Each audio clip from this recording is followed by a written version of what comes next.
You are listening to Leaders and Legends, a podcast featuring some of Indiana's most fascinating men and women whose impact has shaped our state, our communities, and us. Join us as we discuss their imprint on our history.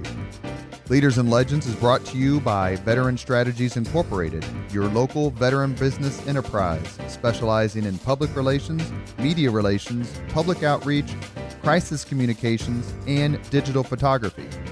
My name is Robert Bain, Principal of Veteran Strategies, former Deputy Chief of Staff to Mayor Greg Ballard, and Communications Director for the Indiana Republican Party. I'm honored to be your host for our discussion. You are listening to Leaders and Legends, a podcast presented by Veteran Strategies, a local veteran public relations enterprise, and sponsored by Girl Scouts of Central Indiana, Garmond Construction, the Crown Plaza Hotel, Grand Hall, and Conference Center at Historic Union Station, the law firm of Bose, McKinney, and Evans, and the Bose Public Affairs Group, the McGinley's Golden Ace Inn, and McAllister Machinery, your friendly neighborhood Caterpillar dealer. Thank you for joining us on the Leaders and Legends podcast. Our guest today is Fahad Nazer. It's our great honor to meet him today. He was referred to us by some friends who a lot of you know, and it's not the typical podcast. We're going to release it on a Thursday, but it's a great opportunity to talk with him. He has a terrific career and currently serves as the official spokesperson for the Embassy of the Kingdom of Saudi Arabia in Washington, D.C. And not only that, he is also incredibly intelligent because he's a political science undergrad, like the host of Leaders and Legends. Mr. Nazer, thank you very much for coming on. Thank you very much for having me, and I hope I can live up to that billing. Well, how long have you been in the United States? Reading through your bio and seeing your educational background, it appears you spent a lot of time here in the States. I did, yeah. I actually attended high school and college here. I attended the United Nations International School in New York City. I'm not going to tell you when I graduated, but give us a hint. I also received a Bachelor of Arts from New York University in New York City as well.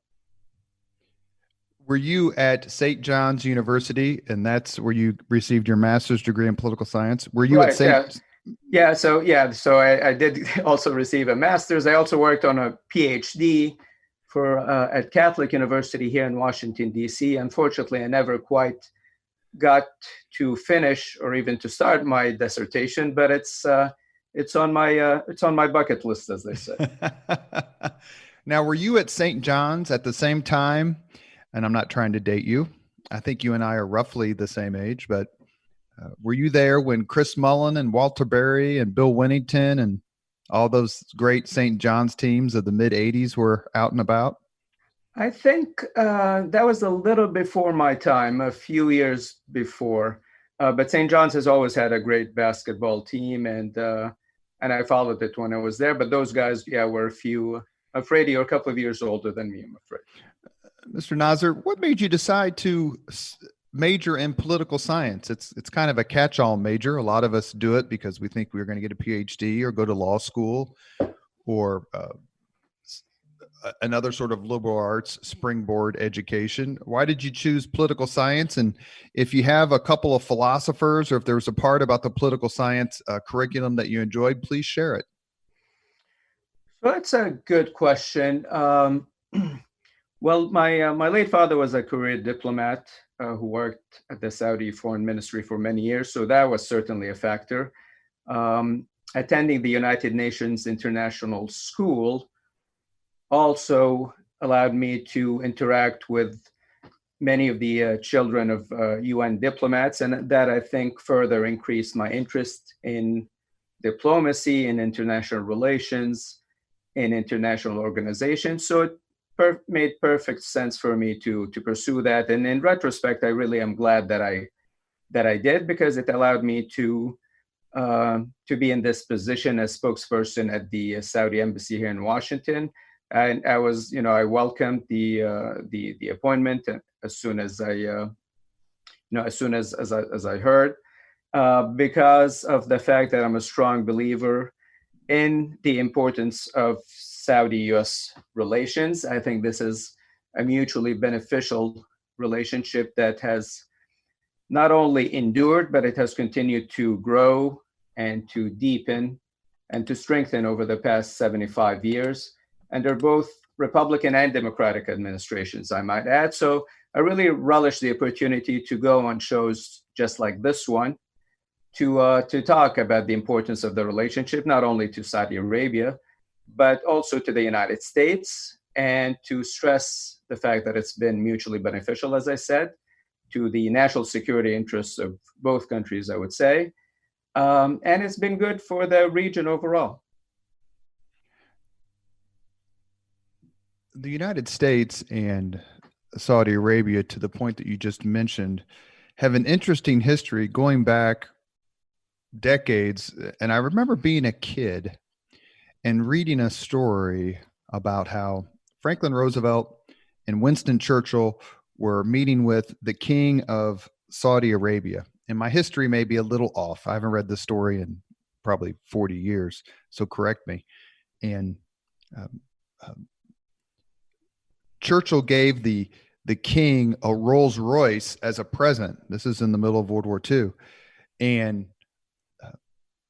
Roosevelt, not to be undone or to be outdone, I should say, arranged for a DC-3 or C-47 plane to be presented as a present to the king of Saudi Arabia, or the king of the Saudis.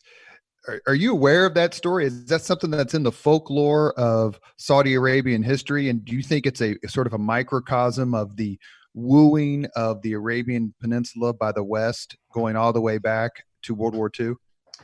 Right. So this past February 14th marked the 75th anniversary of that very first meeting between the late King Abdulaziz Al Saud, who is the founder of modern-day Saudi Arabia, and the late President Franklin Delano Roosevelt aboard the USS Quincy, as you said. So a lot has been written about that historic meeting between these legendary figures.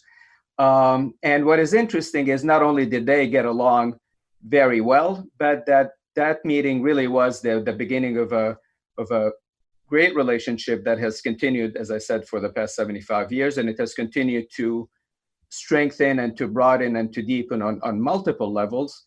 I would say that the relationship between Saudi Arabia and the United States is really multidimensional. It has a political component, it has a military component, there's a counter-terrorism component that is a strong pillar of the relationship, there's an economic component, and not to be overlooked, there's a people-to-people component that is also very, very important. So as we speak, we have roughly 50,000 Saudi students studying in the United States. Now they're all here to attain a formal education, but many of them also take time to give back to their local communities. So they're volunteering their time to spend time at soup kitchens, for instance, or at retirement communities. Some have even helped out some communities recover from natural disasters, as was the case a few years ago after Hurricane Katrina. So this is a great relationship. It's mutually beneficial, and we certainly look forward to it continuing to grow and to deepen well into the future. If you were in front of 1,000 Americans, multi-generational Americans who may or may not pay attention to international affairs in any way, and you had to address 2 or 3 misconceptions about Saudi Arabia, which 2 or 3 would you choose? Well, there's a few, but I will start by focusing on the fact that we work very, very closely together on counterterrorism. So this is, as I said, is one of the pillars of the relationship. In many ways, Saudi Arabia has been at the forefront of the international community's effort to counter terrorist groups for many years. The kingdom has used every means at its disposal to counter the men, the mindset, and the money that allow Al-Qaeda, ISIS, and other terrorist groups to recruit followers and to threaten not just entire communities, but even entire nations. I think that it's important for your listeners to realize that the terrorists who have struck the United States and England and France and other countries have also targeted Saudi Arabia on multiple occasions. They have targeted our leadership, they have targeted our military personnel, and even our holiest religious institutions in Mecca and Medina on multiple occasions. So counterterrorism between the two countries has been crucial. It has been a linchpin of the relationship, and it has advanced the national security interests of both nations, but it has certainly, I would say, helped save the lives of thousands of both Saudis and Americans. Saudi Arabia seems to be both geographically and perhaps philosophically right in the center, the middle of not only the Arabian Peninsula, of course, but the Middle East as a whole. Is that how Saudi Arabia sees itself, in the sense of, let us work with you so that we can work together with everyone, both in the Middle East and outside? So Saudi Arabia has been blessed to be the home of the two holiest sites in Islam, and it is also the birthplace of Islam. So that has been a blessing, but it also comes with certain responsibilities and expectations. And it does put us in a unique position in the Islamic world. So people in the Muslim majority countries expect us to lead. And whenever we can, we certainly do that. We are also blessed to be a relatively wealthy nation. We have been blessed with natural resources, especially oil. And so we have used some of these resources, as you alluded, to help bring stability and prosperity to not only the Middle East, but also the broader Muslim community. So whenever possible, we have used our good offices. We have tried to mediate, resolve some of the disputes around us. We have used some of our wealth to help some of the neighboring nations through financial assistance and things along those lines. So yes, we are, I think, blessed to be in that position, but with that position comes a lot of responsibility, and we welcome the responsibility. We take every chance we can to bring stability and prosperity to the region, because we think those two things often go hand in hand. You are listening to the Leaders and Legends podcast. It is our great honor to speak with Fahad Nazer, the official spokesperson for the Embassy of the Kingdom of Saudi Arabia in Washington, D.C.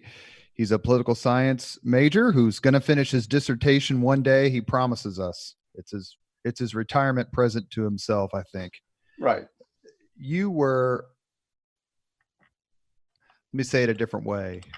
For many people, perhaps, their first real immersion and understanding of the supreme role Saudi Arabia plays, not only in the Middle East, but in war and peace throughout the world, came with its stout commitment to the United States and coalition forces in the Persian Gulf War in the early 1990s.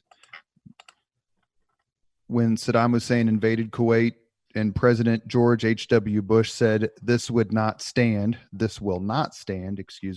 he could not have said that, in my view, without the help and backing and support of Saudi Arabia and its ruling family and government.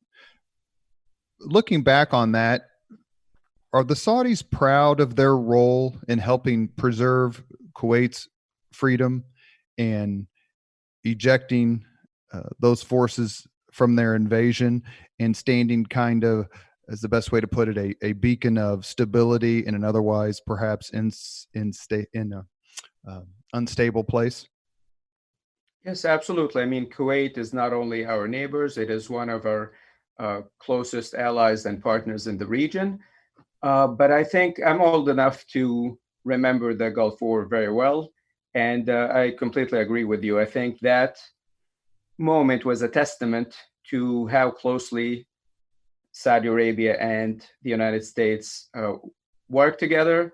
It was a testament to the partnership and to the alliance, because, and I don't use the word alliance loosely, but I think that is what it was, because our forces, as you said, stood and fought side by side to expel the invading troops of Saddam Hussein from Kuwait. And incidentally, that was not the only time that Saudi and U.S. forces fought side by side together. So that was the first time. But then we did it again more recently in 2014, when again we worked closely together. Our troops fought side by side to expel the terrorist group ISIS from Syria and Iraq. So, these are two incidents where our troops fought together against our common foes. And I think that is a testament to the strength of the relationship and to the fact that we have not only mutual interests but that we face many of the same threats and concerns, and we have for a long period of time. I'm currently reading a book by an author named Jay Winnick, and it's about the decade 1790 to 1800. And part of it deals with the war between Russia and Catherine the Great and the Ottoman Empire. And the author makes a point to write, it's a brilliant book, it's terrific, to make the point of how much the Arab and Muslim world, its culture, its technology, its inventions have both influenced and changed Western technology, culture, and science. Is that a point of pride for you and for your fellow countrymen and everyone who studies history of that region, to say, you may not have paid much attention to us, but you use both our math, science, knowledge, and technology every single day in your ordinary lives? Right. I mean, I think that as Arabs and as Muslims, we are proud of our history. There's a lot to learn, not just from our history, but there's a lot to learn from the history of other countries and other civilizations. That's very important. That's one of the things that have been highlighted by Vision 2030, which was unveiled by His Royal Highness Crown Prince Mohammed bin Salman 2016. So if you allow me, I'd like to talk a little about that. And while it does, part of the vision includes a revival in our heritage and our history, but more broadly, it is really focused on the future. So it is it's a package of economic and social reforms that I said was unveiled in 2016. Its ultimate objective is to reduce the kingdom's economy's dependence on oil revenues and to reduce the size of the public sector by empowering the public sector. And in that process, one of the things that we have put a high premium on is science, technology, ingenuity, innovation, and frankly, thinking outside the box. So we are Saudi Arabia's population is predominantly young. 70% is under the age of 30. So we have a young, well-educated, well-engaged, well-informed population that, as I said, our history is very, very important to me. To us, we are very proud of our history, but we are also very much focused on the opportunities and challenges ahead of us. And we are focused certainly into the future by working, again, not just with the United States, but with other countries around the world, because we see nothing but opportunities ahead of us. And this Vision 2030 really encapsulates the vision of not just our leadership, but I think the overwhelming majority of Saudi youth who, as I said, they're well educated, they're engaged with their counterparts around the world, and they want to see how they can not only improve the lives of their fellow Saudis, but also to improve the human condition more broadly across the world. Because it's important to look beyond For any country, and let's stick with Saudi Arabia for obvious reasons, it's important to look beyond the oil wells and the oil fields. There is so much more to offer outside of that.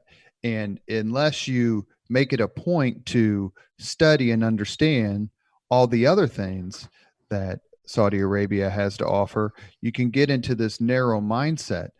And your discussion of Vision 2030, one of the things that I know you as a country have gotten some very strong and well-deserved publicity is on women's empowerment. Why, explain to us, please, the Leaders and Legends podcast audience, why that is so important and what, beyond just changing certain things, Saudi Arabia hopes to realize from a push on women empowerment. Right. So I think that Saudi Arabia has made great strides towards achieving greater gender equality, especially over the past 5 years or so. Our leadership has made it very clear that the future of the kingdom depends on providing women with both the opportunities to succeed both at home and at the workplace. So over the, some of the reforms that have been enacted over the past 5 years have allowed women to work in every sector of the economy. They can travel, they can vote, they can run for office, they have equal pay. You've read some of, so there's been some articles about the guardianship system, but that has essentially been dismantled to allow women an opportunity to succeed both at the workplace and at home.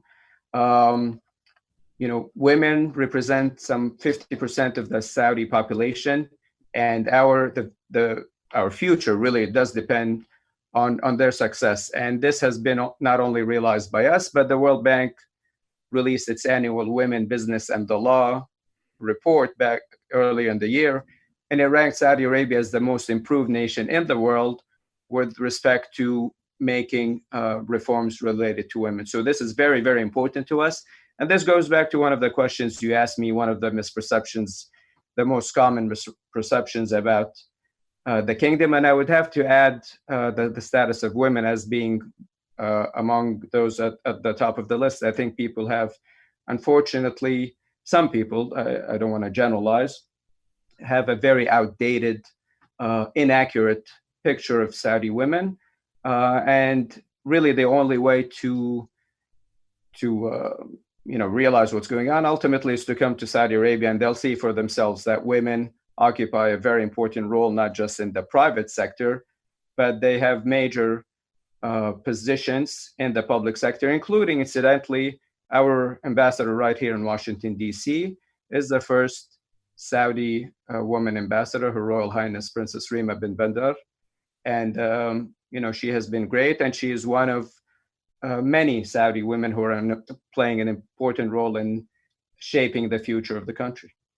Thank you very much for mentioning that. One other part I wanted to talk about, I know we have just a few minutes left, is the emphasis on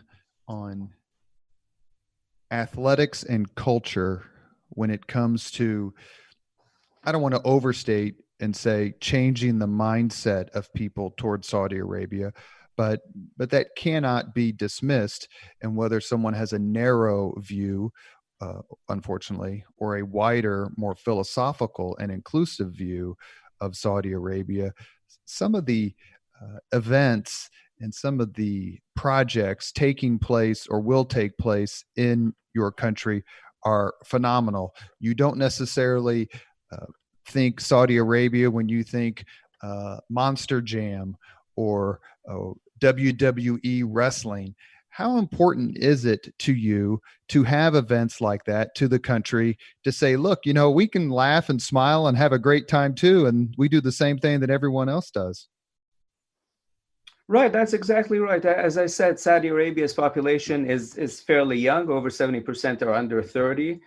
They are very well connected in terms of having access to information through satellite television and, more importantly, the internet. Social media is very big in Saudi Arabia, whether it's Twitter, YouTube, or any of these other social media platforms. So they are well aware of the cultures of other countries. A lot of them are very well traveled. For a number of years, frankly, we had limited entertainment options inside Saudi Arabia. But as tourism, encouraging tourism and entertainment are two of the sectors that will be the key to the success of Vision 2030. And this, the credit goes to His Royal Highness Crown Prince Mohammed bin Salman for realizing that Saudi Arabia has a lot of hidden treasures and gems that us Saudis, before anybody else, need to explore and to realize and to visit. And that has already begun to pay dividends, as we have seen an increase in domestic tourism last year. But just as importantly, we have opened up the kingdom. We have issued a tourist visa now, and we have had hundreds of thousands of people go in to visit and to see what the kingdom has to offer, not just to explore our natural sites and our pre-Islamic sites as well, but also to attend some of these entertainment events, whether it's hip hop concerts or classical music or wrestling or movie awards or festivals. The whole point of Vision 2030 is that it provides a choice for people. So obviously, Saudi Arabia is a big country. Not everybody wants to attend music concerts or festivals, but for those who do, and it's a very, very big segment, that option is there. You don't need to travel anymore. In that way, you're generating jobs in not just the entertainment sector, but also in the domestic tourism sector. So Vision 2030 really is very visionary. And people who have been to the kingdom, especially in recent years, are struck at the pace, at how quickly things have changed for the better. They are struck by how many more options they have, not just in terms of entertainment, but even just going out to a mall or restaurants or parks. And we have a number of great projects that are currently underway, including what will become the first smart city to be created from scratch, what we call NEOM.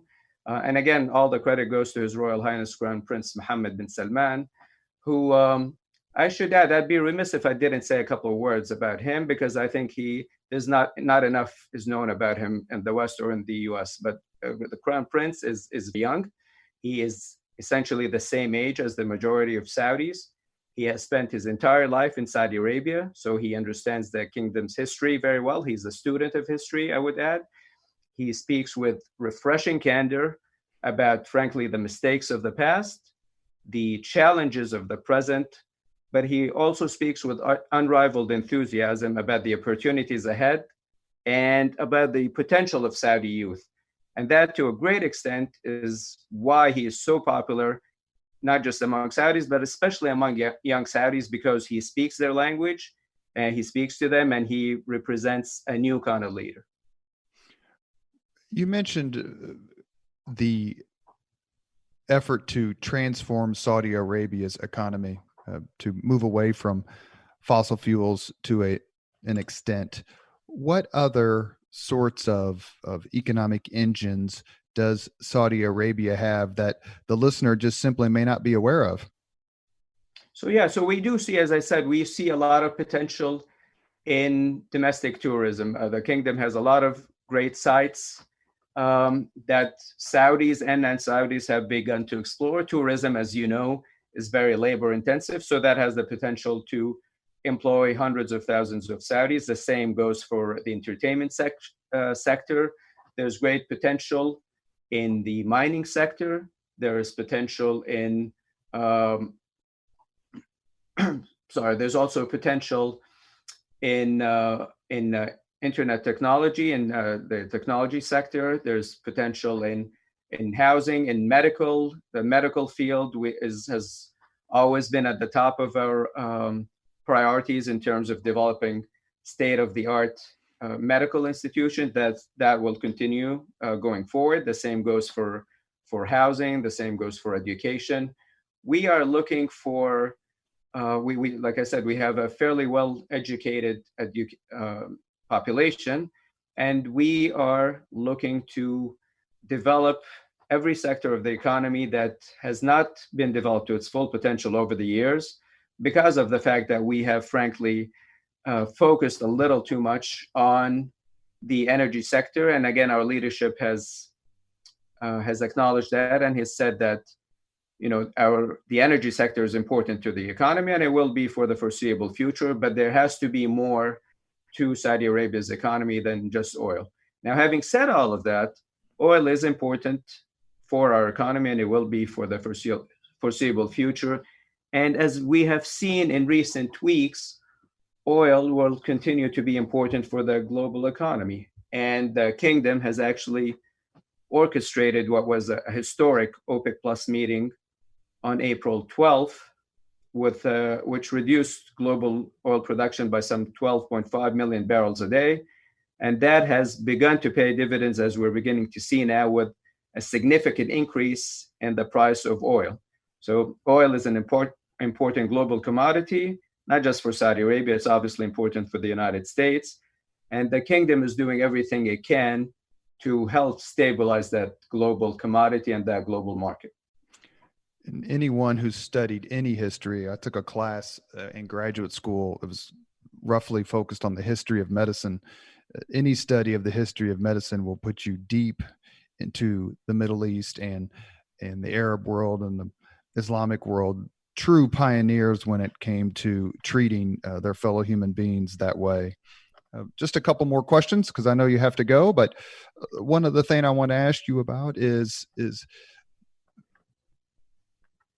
do you believe Saudi Arabia will remain a leader in its own right, but that the Vision 2030 other countries, like-minded countries, to follow Saudi Arabia's path and maybe make some of these changes and include not only economic diversification, but also female empowerment? Yes, we do. We absolutely. I think there's great enthusiasm in the kingdom for Vision 2030 because of the fact that it really is focused on not just the present, but it's focused on the future. In many ways, it is looking at our economy in a whole new way. It is being led by Saudi youth and young people, starting with His Royal Highness, Crown Prince Mohammed bin Salman. But if you look at some of the institutions that are leading this transformation, you're going to see that they are predominantly young. The leadership is predominantly young, and you're also having a lot of women in important decision-making positions. So this bodes very well, certainly, for the vision inside the kingdom. And we do hope that it will inspire other countries in both the Arab world and the broader Muslim world, because we strongly believe that stability, political stability, and economic prosperity go hand in hand. Saudi Arabia maintains great relations, strong relations with the overwhelming majority of countries around the world, not just in the Middle East, not just in the Muslim world, but also in the West, starting with the United States. But we also have great relations with the United Kingdom and France and others. So this is our vision. It is one that is built on political stability, and we do this multilaterally. We work with our partners to many of the challenges that we face are global in nature, so they require global solutions. So we always look to our partners and our allies. We look to international organizations, multilateral organizations, including the United Nations, to come up with solutions to resolve the ongoing political issues and conflicts in the region and beyond. We also work very closely with our partners and with international organizations, including the World Bank and the IMF, and others, to help push global prosperity, because we really do live in a global economy. I think we see examples of this every day. And what has happened with the global oil prices is just the latest reminder that we really do live in a global economy, and what happens in one country and one commodity cannot just be controlled or addressed by one country. Many of the challenges we face are global in nature and require global solutions. So that's our vision. I think we will succeed inside Saudi Arabia, and we hope to inspire others to follow that same route and that same path as well. As we end the Leaders and Legends podcast, we started talking a little bit about your experience in the United States, your education, and uh, attending college and graduate school. So let me give you a chance here before we close, and just, if you'd like, speak generally, or maybe with a specific example, of your impression of the United States and of Americans. You must have met thousands upon thousands of us during your time here. Please talk a little bit about what you think of our country and our people. Right. So it's been an absolute privilege for me to have lived in the United States for as long as I have. Americans are great people. We appreciate their history, their culture. Obviously, American culture is very popular in Saudi Arabia. As you said, every pop star, singer, actor, these are household names in Saudi Arabia. We, over the years, hundreds of thousands of Saudis have come to the United States to attain their education, to do some training. Some have come even for medical treatment. Over the years, especially the ones who have spent some time here, have treated, as I said at the outset, have treated the United States as their second home. They have treated some of their classmates and neighbors as an extended part of their family. They have continued to be, and this is the same, I think this goes both ways. So Saudis who've lived in the United States, as well as Americans who have lived in the kingdom, have been a linchpin of this relationship. They have made sure that it continues to strengthen and to endure. Because as I said, they know firsthand that despite some of our differences, we really do have a lot more in common than we do differences. It is not just about common interests in terms of geopolitical or economic interests, but at the heart of it, and I speak maybe personally here, but I've been fortunate enough to have lived in many countries around the world because, as I said, my late father was a diplomat and we moved around quite a lot. But I think I know for a fact that human beings everywhere really do have a lot more in common than they have differences. At the end of the day, we all want to live in peace. We all want prosperity. We want to live in dignity. And Saudi Arabia, I think, is doing everything it can to promote these values, both inside, not just in the kingdom, not just inside the Arab world, but also across the broader Muslim world. And it's also, evidenced by the fact that we really do have great relationships with countries that are really geographically, at least, very far from us. And the United States is one great example. Yet the relationship has continued to endure and to strengthen and to deepen over the years. And, I certainly am looking forward to this relationship continuing well into the future. My final question is, you mentioned something that you mentioned a few seconds ago, that there's much more that we have in common than what divides us. Unfortunately, one of the things that we have in common these days is COVID-19 and the coronavirus. How are the United States and Saudi Arabia working together to make their people safe and find not necessarily a solution, but a coordinated response to this devastating pandemic?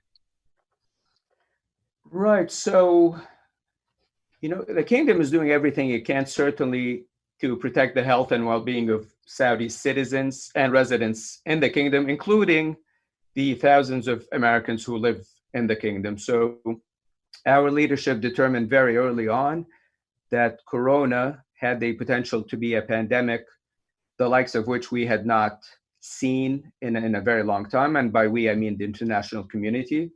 So the kingdom acted very early, it acted quickly, and it acted decisively. We acted a number of precautionary preventative measures to make sure it doesn't spread. That included the closing of all schools and universities. We suspended international and domestic flights. We also instituted a curfew in most major cities.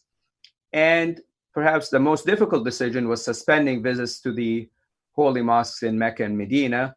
But all of these steps were absolutely necessary, and we have been very successful at containing this virus.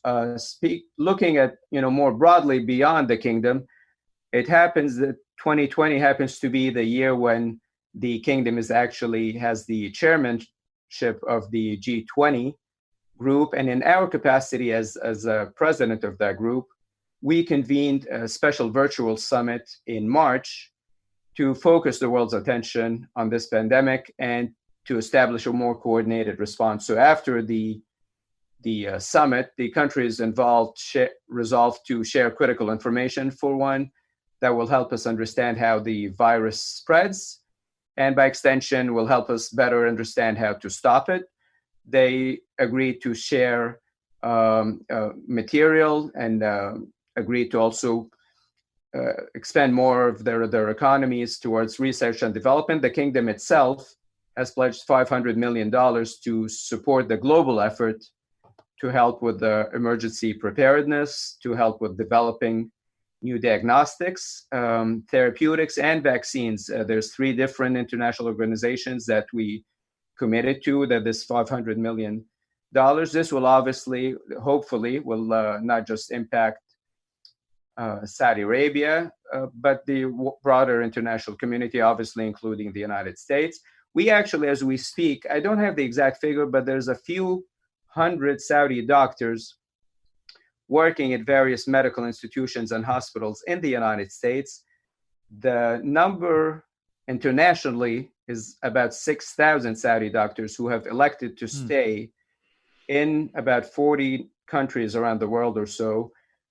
They were there for working on internships, and when they elected to stay in those countries to help with those various countries deal with the various corona outbreaks, including here in the United States. So this goes back to the idea that I mentioned earlier, that this is more than just about shared interests, but frankly, this is, I think, about shared values. The Saudi doctors that are in places as varied as Germany, the UK, and the United States are there out of a commitment and a dedication and a realization that this is indeed a pandemic in every sense of the word, and that they have a commitment as doctors to treat people not just in Saudi Arabia, but they're doing it here, regardless, obviously, of whatever differences we might have. So, this is just one small example of the shared interests, the shared responsibilities, and the shared values that I hope I underscored today.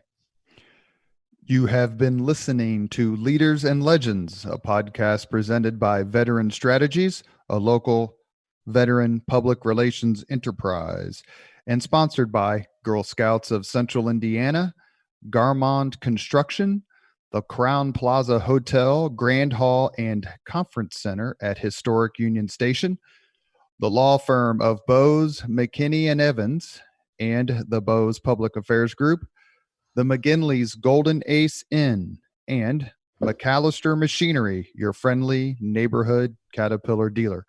Our guest today has been Fahad Nazer, official spokesperson, the Embassy of the Kingdom of Saudi Arabia in Washington, D.C. It's been an honor, sir. We'd love to have you back on if there's anything else you want to talk about, and we are very grateful for your time. The pleasure was all mine. I really appreciated our talk, and hopefully you'll have me on again to continue this conversation.